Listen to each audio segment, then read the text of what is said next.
السلام علیکم دوستو، یو ای کے صدر کا دورہ بھارت کیا نیا ہونے جا رہا ہے؟ متحدہ عرب امارات کے صدر شیخ محمد بن زاید ال نہیان پیر کے روز بھارت کے دورے پر آ رہے ہیں،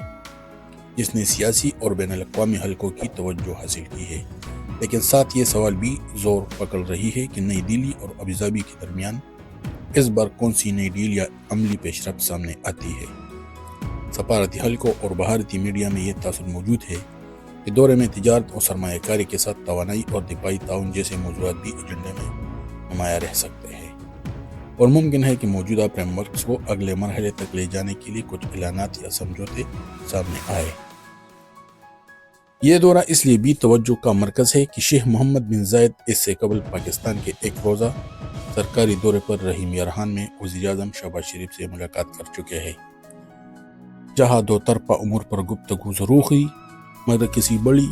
نئی ڈیل یا ایم او یو کے اعلان کی اطلاع سامنے نہیں آئی۔ اسی پس منظر میں اب مبصرین کے نزدیک بھارت کے ساتھ ممکنہ اعلانات کو خطے میں بدلتے سفارتی اور اقتصادی توازن کے تناظر میں دیکھا جا رہا ہے۔ ادھر خلیجی سیاست میں سعودی عرب اور یو اے ای کے تعلقات کے اتار چڑھاؤ پر بھی گفتگو جاری ہے۔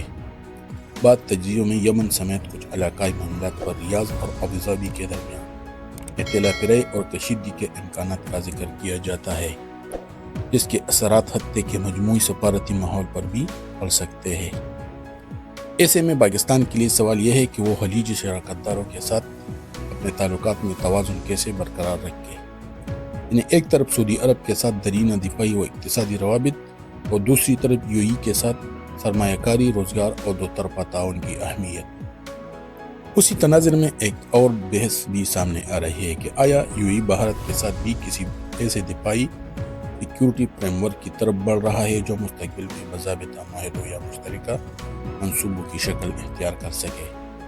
تاہم فی الحال اس بارے میں حتمی طور پر یہ کہنا قابل از وقت ہے۔ یو اے ای بھارت کے ساتھ پاکستان سعودی طرز پر کوئی دفاعی معاہدہ کرنے جا رہا ہے، کیونکہ ایسے معاہدوں کا اعلان عموماً باقاعدہ مشترکہ اعلامیوں یا سرکاری دستاویزات میں واضح کیا جاتا ہے۔ مجموعی طور پر سفارتی حلقوں کے مطابق نئی دہلی میں ہونے والی ملاقات نہ صرف بھارت یو اے ای تعلقات کے اگلے مرحلے کی سمت بتائے گی، بلکہ خلیج میں جاری سیاسی حرکیات اور خطے کے وسیع تر توازن پر بھی اثر انداز ہو سکتی ہے۔